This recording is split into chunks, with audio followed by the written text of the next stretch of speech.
Olá, tudo bem com todos? Gente, vamos dar prosseguimento à nossa disciplina de cirúrgica 1, tá? Quem participou da última aula, eu falei sobre o último assunto abordado para vocês, foi sobre o paciente e suas necessidades, né?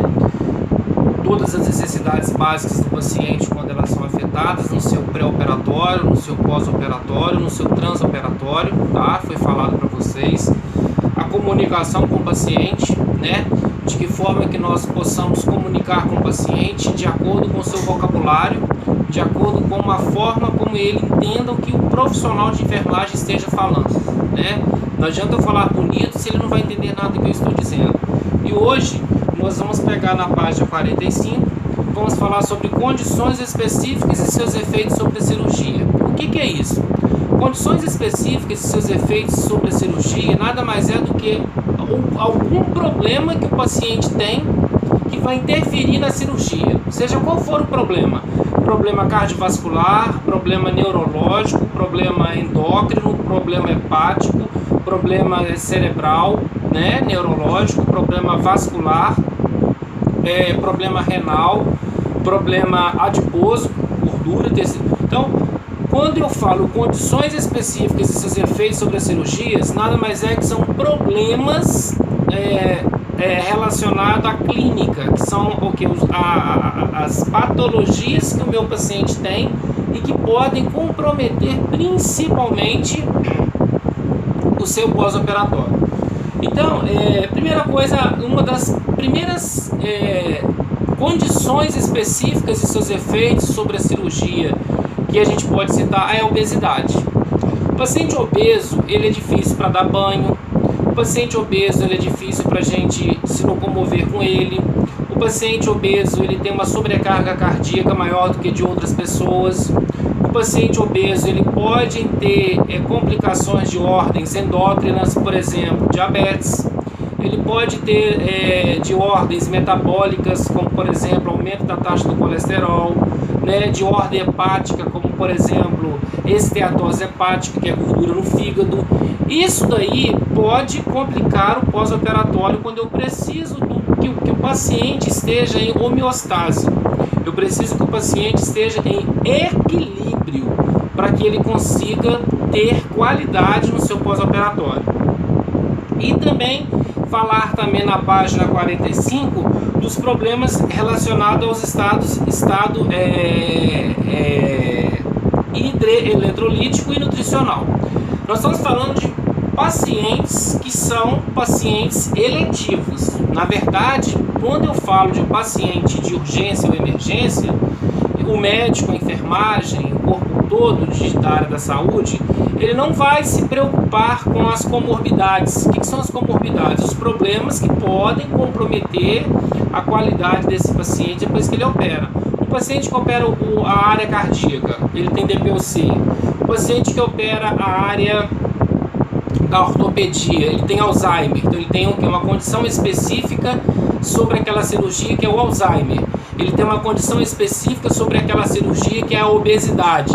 Ele tem uma condição específica sobre aquela cirurgia, que é a desnutrição, que eu preciso de fontes nutricionais importantes para que haja o quê?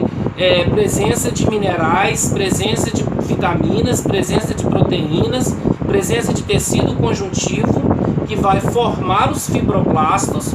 Os fibroblastos irão formar o tecido de granulação, que é o tecido vermelho que eu preciso para fechar uma ferida, né? Então, por isso que eu preciso, quando eu falo da questão do enfoque terapêutico e que a gente fala de nutrição, eu preciso muito, principalmente dentre várias fontes, vitamina C.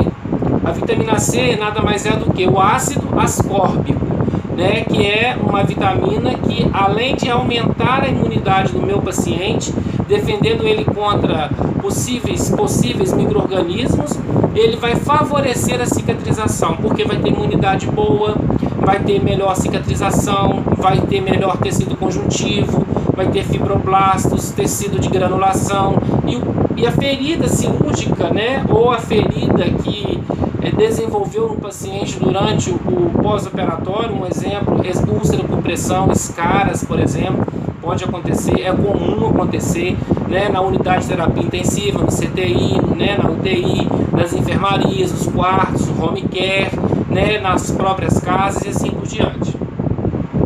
E aí, gente, a vitamina C, né, auxilia o reparo dos tecidos e funciona como fator, né, dissuasivo de infecção. Então ela aumenta o nível de quê? De células de defesa do organismo de quem precisa operar. Isso é muito importante. E falar do estado hidroeletrolítico, a gente pensa na desidratação, né? Como é que vai operar um paciente desidratado na emergência? Não tem outra escolha.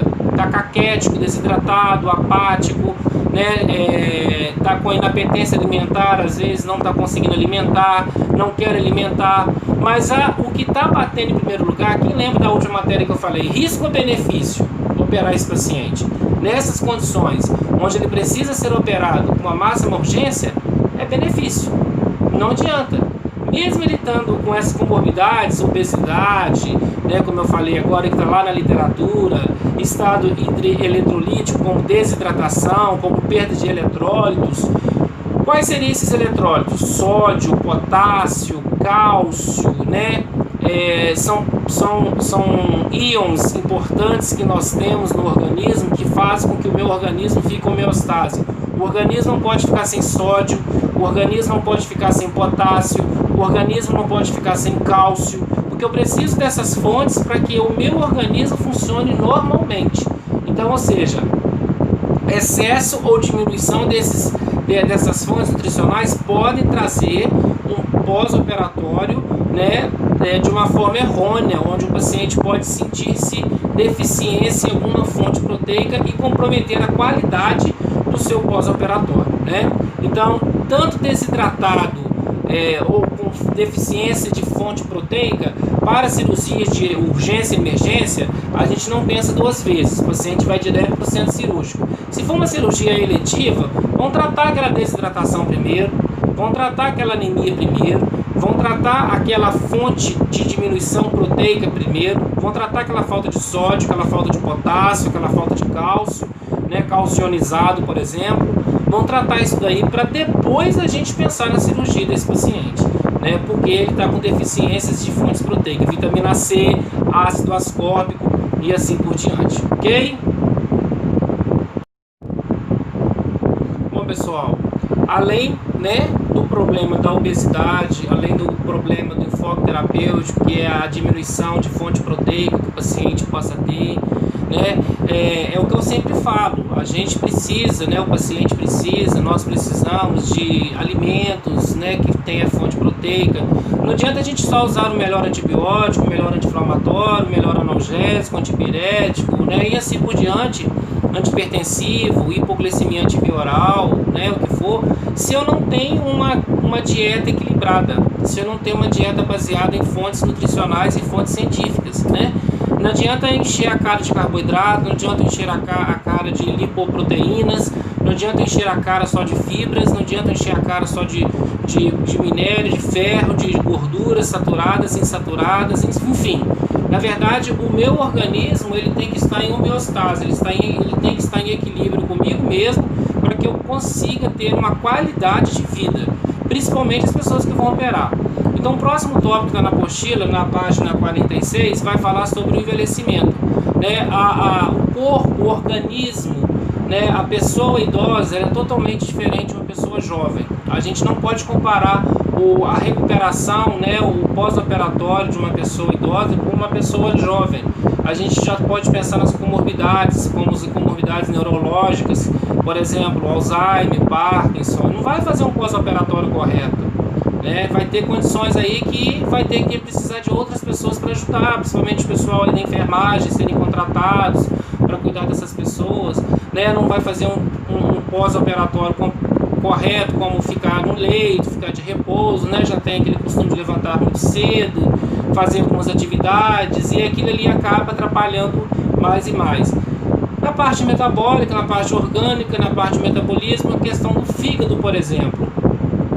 O fígado de um paciente novo é diferente do fígado de um paciente mais jovem, mais com a idade mais tenra, com a idade mais avançada. A metabolização é lenta. Enquanto fígado novo, metabolizo mais rapidamente, podemos dizer assim, digamos assim, rapidamente, né?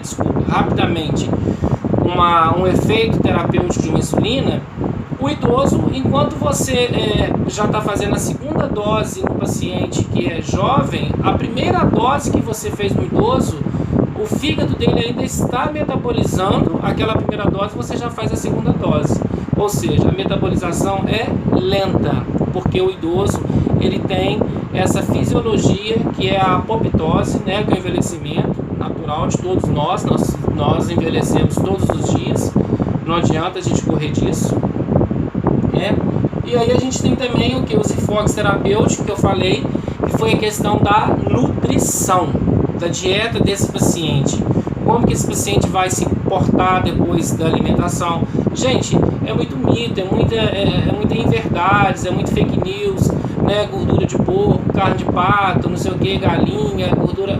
Na verdade, o que o paciente não pode é comer em excesso, né? Em demasias. Agora, uma quantidade, uma porção mínima de uma carne magra, né? Um ovo uma vez por semana, o ovo é proteína, não precisa comer carne todo dia. O ovo tem proteína, o leite tem proteína, né? Apesar que ele tem gordura, né? Ele tem a lactose, mas ele tem proteína. Eu preciso de lactose, eu preciso de gordura, eu preciso de proteína. E aí a presença das doenças, como por exemplo as doenças cardiovasculares, pessoas que sofreram de infarto agudo do miocárdio, pessoas que têm doenças como angina, pessoas que têm BAV, bloqueio do ato ventricular, tanto tipo 1, BAV tipo 2, BAV tipo 3, né? BAV tipo 3, lembrando, só a nível de conhecimento, o tratamento ele é através de marca-passo, né? Então, quando eu falo nas doenças cardiovasculares, requer maiores cuidados quanto o problema cirúrgico é complicado por um problema cardiovascular, hipertensão arterial, né? Como que uma pessoa eletiva, que é legendada, ela vai operar com uma pressão 23/12? Como que uma pessoa eletiva vai operar com queimação no peito? Como uma pessoa eletiva ela vai operar com ela estando com arritmia cardíaca, né? Então, assim, é uma condição que clinicamente ela não está bem para operar. Então, ela tem que passar por uma avaliação do cardiologista, ela tem que passar por uma avaliação do nutricionista, ela tem que passar por uma avaliação, se for o caso, do endocrinologista, que vai tratar diabetes, para ver a condição daquela pessoa. Como é que uma pessoa opera com 500 de glicose? Como é que ela opera com 400 de glicose? Eu falo de cirurgia eletiva, eu falo cirurgia agendada. Quando eu falo de emergência ou de urgência, eu não preciso e nem tenho tempo de pensar nessas condições específicas e seus efeitos sobre as cirurgias. Nada mais é do que eu já falei agora para vocês. Quem lembra? São os problemas que comprometem o paciente quando ele tem isso já com ele como patologia e como comorbidades que vai comprometer durante o seu pós-operatório, né? A diabetes, né, eu acho que ficou bem claro, o paciente com doença metabólica, ele pode ter uma cetoacidose diabética. O que é uma cetoacidose diabética, João? É o aumento do nível de cetonas no organismo, tá, gente? Presta atenção. O aumento do nível de cetonas no organismo faz com que eu tenha mais concentração de cetona. Essa maior concentração de cetonas no meu organismo faz com que há uma diminuição da produção do tecido conjuntivo produzir células que eu chamo de fibroblastos. Essas células chamadas de fibroblastos, elas irão formar o tecido vermelho, brilhante, bonito, sem odor, sem cheiro nenhum, que é o tecido de granulação, que é o tecido que eu preciso para fechar uma ferida, não aquele tecido com odor fétido, não aquele tecido com necrose, não aquele tecido putrefado, que tenha exudato, que é pus, que tenha fibrina e assim por diante. Então a diabetes, ela tendo o paciente, né, você controlando a diabetes do seu paciente com medicação, dieta, acompanhamento junto com ele, né, seja na internação, seja no home care, né? Você está preparando ele para a cirurgia porque ele tem uma condição específica que é a diabetes, né? Não tem como tirar a diabetes dele. O que tem como fazer é uma dieta, né? Regime não, dieta, porque quem faz regime acha que tem que passar fome, né? A pessoa que faz regime, a pessoa que faz dieta, ela não pode passar fome, ela não pode ter vontade alimentar, e na maioria das vezes é tudo ao contrário. É o que a gente observa na sociedade, é tudo ao contrário. Então a diabetes é uma doença emocional, é uma doença metabólica por falta de insulina produzida pelas ilhotas de Langerhans, que vão tirar o excesso de glicose do sangue, que vão mandar para as células musculares e serem usadas em forma de glicogênio e energia nas células musculares do nosso corpo, nas células hepáticas. A gente perde esse excesso, podemos dizer, de combustível, porque eu preciso de carboidrato todos os dias na minha vida, nas minhas atividades, nas minhas caminhadas, nos meus afazeres, assim por diante, né? Então, uma diabetes emocional, por exemplo, dificilmente ela vai abaixar. Então, a ansiedade, o medo, a insegurança, a intranquilidade. Às vezes, o médico cirurgião ou o médico anestesista precisa passar uma medicação pré-anestésica ou um ansiolítico durante uma semana para essa pessoa usar, que é diabética, para ela ter controle do nível de glicose do organismo, porque uma glicose alterada, né, dificilmente o paciente vai ser operado, porque eu preciso de fibroblastos, eu preciso de tecido de maturação, eu preciso de tecidos importantes que vão fazer o quê? A formação dos brotos, que são o quê? O tecido de granulação para fechar a ferida. Então, esse tecido de maturação, esse tecido de cicatrização, o tecido conjuntivo, tudo eu preciso. Então, quando tem uma cetoacidose, que é o aumento do nível da glicose no organismo do paciente, eu não vou ter isso. Então, pré-operatório, pós-operatório para ele é ruim. Quando é eletivo, quando é emergência, esquece isso. O paciente vai para o centro cirúrgico da glicose do jeito que tiver. O alcoolismo é um outro, né, outra condição específica, os efeitos sobre a cirurgia. A gente sabe que o alcoolismo ele é considerado uma doença pela Sociedade Brasileira Médica, né? Pessoas encostam, pessoas, né, ficam afastadas do trabalho por conta do alcoolismo, né? Como que, por exemplo, um enfermeiro vai trabalhar com halitose de álcool? Como é que um profissional da saúde vai trabalhar embriagado? Como é que um profissional da segurança vai trabalhar embriagado? Isso não existe em lugar nenhum, é óbvio, né? Isso é notório. Então, na verdade, o álcool para o pré-operatório ele é ruim. Por quê? Às vezes as pessoas pensam que eu operei, agora eu posso voltar a beber. Queda da própria altura, problema de metabolização, problema hepático, cirrose que pode ocasionar mais para frente, sem contar que o próprio problema da abstinência desse paciente por causa do álcool que ele não está tendo para ele operar, porque é uma cirurgia eletiva, vai deixar ele mais ansioso, vai deixar ele mais agitado, vai deixar ele mais agressivo. Às vezes tem que usar um ansiolítico, às vezes tem que usar um antipsicótico, às vezes tem que usar um neuropilético, ele começa a alucinar, porque ele tem que parar de beber para ele operar, né? Quando é cirurgia eletiva. Quando é cirurgia de emergência, aí a questão do álcool a gente sabe que não interfere, né? Chega embriagado, não chega embriagado, principalmente acidentes de carro, automobilístico, pessoas que estão aí com, né, embriaguez, não estão sóbrios, então vai direto para o centro cirúrgico do jeito que chega.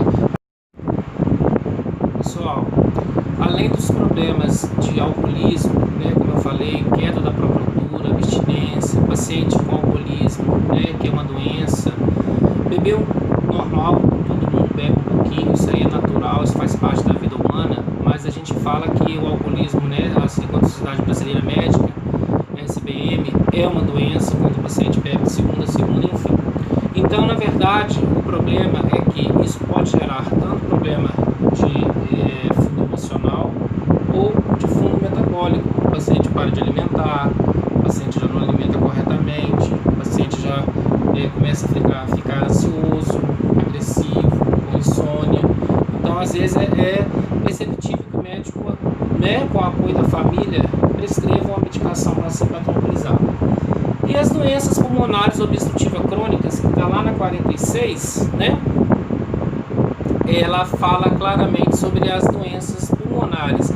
pneumonia, né? Não é uma DPOC, mas é uma doença respiratória, asma, bronquite, atelectasia pulmonar, broncoectasia, né? Fibrose cística pulmonar, né? A gente tem aí a bronquite. Então isso tudo é DPOC, doença pulmonar obstrutiva crônica. Se está com crise de bronquite, se está com crise de asma, se está, né, efizema pulmonar, que é a destruição dos alvéolos pulmonares, que é um outro tipo também de DPOC, tá? Gente, não pode operar.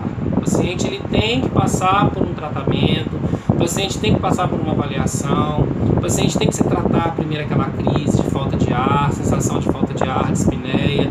O paciente tem que melhorar primeiro a pneumonia, que é uma doença respiratória, para depois, né, no caso assim, ele conseguir aí fazer a cirurgia, que é uma cirurgia eletiva. Se for agendada, tudo bem. Se não for, se for de emergência, com bronquite, sem bronquite, com DPOC, vai para o centro cirúrgico da mesma forma, que é o correto? O próximo assunto que eu quero ver com vocês, turma, está na página 47, que é a autorização operatória, tá? Todo o assunto que eu for falando, e eu sempre deixo para vocês aberto nos meus vídeos, quem tem assistido, quem tem acompanhado, se tiver dúvidas, envia para mim, tá? Manda pergunta, que eu tiro as dúvidas, que a gente esclarece junto. Se Deus quiser, breve a gente já vai estar junto, né? Vamos torcer que daqui a pouquinho isso tudo vai acabar. E aí a gente vai estar juntos para que a gente possa trabalhar muito, assim, para que a gente possa trabalhar de uma forma ainda melhor do que a gente está fazendo por vocês, né? Então, assim, vamos pensar positivo, que isso daqui a pouco vai terminar. A autorização operatória. O que é isso daí, João? A autorização operatória, ela é um documento administrativo hospitalar que dá a autorização para alguém operar. Eu sou maior de idade. Na hora que eu faço a ficha da internação, sem eu ler aquilo que eu estou fazendo, porque a maioria dos brasileiros tem essa mania de assinar aquilo sem ler, vai no hospital principalmente, está assinando tanto papel que nem sabe aquilo que está assinando. Dentre aqueles papéis, ele está assinando a sua autorização operatória. Porque sem autorização operatória, ninguém opera. Se for menor de idade, é quem for o responsável. Se for casado, o marido ou a esposa. Então, a finalidade da autorização operatória, porque médico não vai operar o paciente eletivo sem a autorização de alguém. As cirurgias eletivas, né, quando o paciente chega de manhã cedo, ou chega de tarde, ou chega à noite para operar, ele já faz a ficha de admissão, que é a entrada do paciente dentro do hospital. Ele assina vários papéis, dentre aqueles papéis, sem ele perceber, ele está assinando a autorização operatória dele. Essa autorização operatória, né, um exemplo, ela sai da mão do recepcionista, coloca essa autorização respiratória dentro da ficha da pasta do paciente, para quando ele chegar no centro cirúrgico, já está lá essa autorização. Então as finalidades principais são proteger o paciente contra o procedimento da cirurgia. Ninguém opera sem querer, né? Ninguém vai para o centro cirúrgico à força, isso não existe. Proteger o cirurgião no hospital contra a ação legal de um paciente que alegue ter sofrido um procedimento não autorizado. Então, não adianta. O paciente, ele também, podemos dizer que ele não é obrigado a tomar medicação. Se o paciente chegou no pronto-socorro, se o paciente chegou no quarto, na enfermaria, onde estiver, e você como técnico, como enfermeiro, vai fazer a medicação, ele nega a medicação, ele tem direito de negar? Tem. Ele tem o direito de negar a medicação. Eu não sou obrigado a tomar medicação, eu tomo se eu quiser. Então, o que eu vou fazer? O enfermeiro, o técnico, vai pegar um termo, né, de responsabilidade, né, um termo de responsabilidade, só um exemplo, para eu assinar, me responsabilizando sobre qualquer problema que acontecer comigo, porque eu neguei a medicação, e isentando o hospital de qualquer tipo de ação judicial. Acabou. Eu levanto da cama e vou embora. O que requer uma autorização? Qualquer procedimento cirúrgico, né? Procedimento invasivo, tem que ter autorização operatória, né, penetração de uma cavidade do corpo, né, uma broncoscopia, uma endoscopia, uma colonoscopia, né, uma retossigmoidoscopia, né, sem querer você assina um procedimento, ninguém vai fazer isso forçado, ninguém vai fazer isso à força, ninguém. Anestesia geral, anestesia local, a gente viu, anestesia plexular, anestesias paravertebrais, também, são condições em que a pessoa ela só vai ser operada, gente, se tiver autorização para fazer essa cirurgia, né? Internação, para você internar, você autoriza a sua internação. Ninguém vai cuidar de ninguém sem autorização para internar, né? Quem te colocou aqui? Alguém que é responsável por você. Se for menor de idade, por exemplo, é o pai e a mãe, né? Se for um esposo, no caso aí é a esposa. Se for a esposa, é o esposo. E assim sucessivamente. Porque vai dar tanta segurança, tranquilidade para o paciente, para o hospital, para a equipe médica. Chegou no bloco cirúrgico, o médico viu todos os exames do paciente, risco cirúrgico, eletrocardiograma, exame de sangue, a evolução do anestesista, né, o paciente está paramentado, já está na posição correta, né, o paciente já fez todos os exames necessários, placa dispersiva está no paciente, acesso venoso periférico, oxímetro de pulso, né, paciente com touca, tudo conforme manda o protocolo para fazer uma boa cirurgia. Cadê o termo de autorização para fazer a cirurgia? Não assinou, então ele não opera. Não opera. A cirurgia ela só é realizada em casos de emergência e urgência quando o paciente não tem como assinar ou quando a família não está por perto ou quando é em caso de vida ou morte. Né? O que tá prevalecendo ali é a vida do paciente. É risco ou benefício esperar alguém autorizar o paciente para operar se ele está correndo risco de vida? É risco. Então, na verdade, em casos de emergências, em casos de urgências do paciente que precisam operar, eles vão ser operados. Agora, quando eu falo casos eletivos, aí já é uma situação completamente diferente, ok?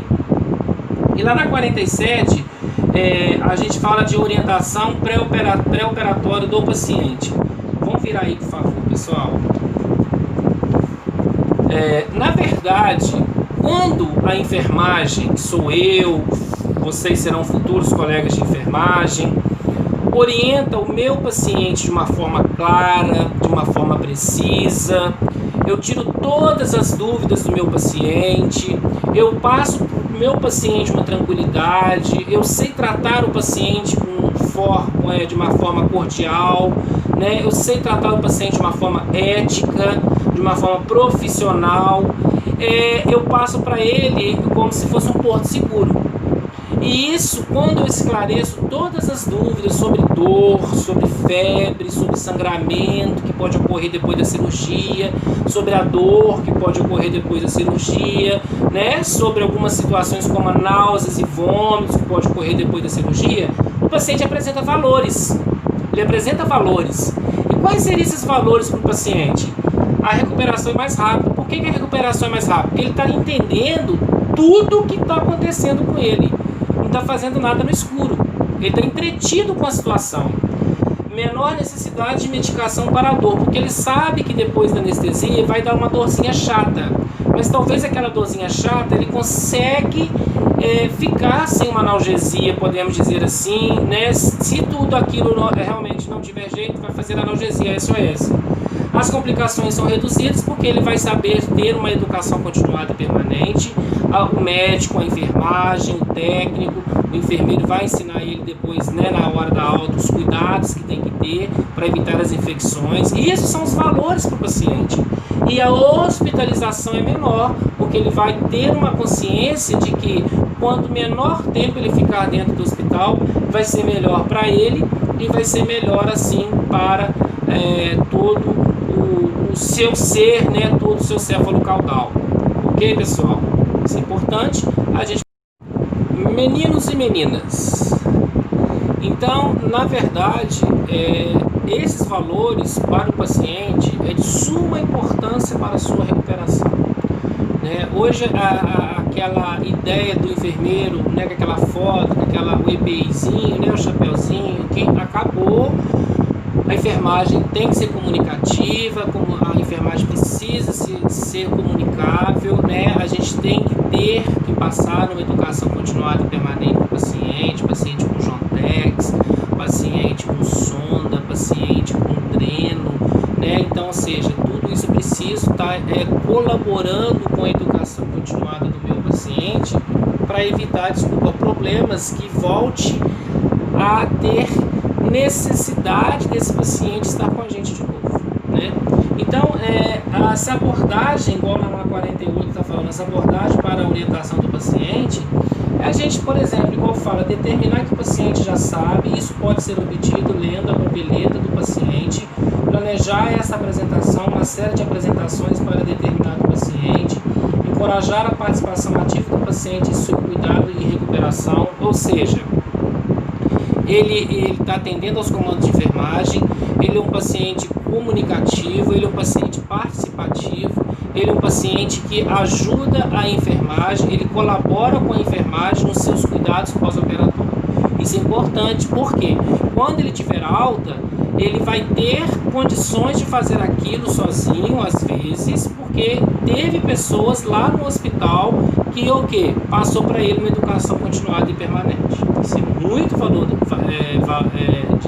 de grande valor, porque vai tornar o paciente mais eficaz e o seu tratamento vai ser muito melhor do que se ele não tivesse essas orientações da enfermagem. A enfermagem vai orientar conforme os cuidados, a nutricionista vai orientar conforme os cuidados, assistente social, se for relacionado a alguma situação financeira ou não, alguma situação social ou não, né? O médico vai orientar conforme a retornos, conforme antibióticos, febre, anti-inflamatório, né? A fono vai falar a respeito da fala, se for um paciente que fez uma AVE e assim por diante. Então, basicamente, deve-se permitir que o paciente faça perguntas e exprima suas preocupações. É normal, como eu falei para vocês, o paciente fazer suas perguntas, tirar suas dúvidas. Ele é inteligente, pessoal. Ele busca na internet todos os assuntos pertinentes. Ele busca na internet. Então, por mais que às vezes a gente queira se desviar, né, se esquivar das perguntas, porque às vezes é da competência médica, claro, eu concordo, ele é inteligentíssimo. Ele vai buscar tudo aquilo que ele precisa dentro, né, das suas necessidades básicas, tá? E aí, gente, eu queria deixar essa aula de hoje para vocês, tá? A nossa prova, né, já está agendada, todo mundo já sabe a respeito dela, né, da nossa provinha. Então, eu quero que vocês, qualquer dúvida que tiverem, passem para mim, não fiquem com dúvidas, por favor, não podem ficar com dúvidas. Nas atividades, né, que são atividades avaliativas para nota, mande pergunta para mim só na hora da prova que eu não posso responder. Como sempre, eu deixo um áudio para vocês. Mas fora isso, qualquer dúvida que vocês tiverem, eu estou à disposição para que breve estaremos todos de volta, se Deus quiser. Um forte abraço para vocês, aproveite a aula, né? Uma boa semana de bons estudos e até breve, se Deus quiser. Um forte abraço para todos vocês. Muito obrigado, pessoal.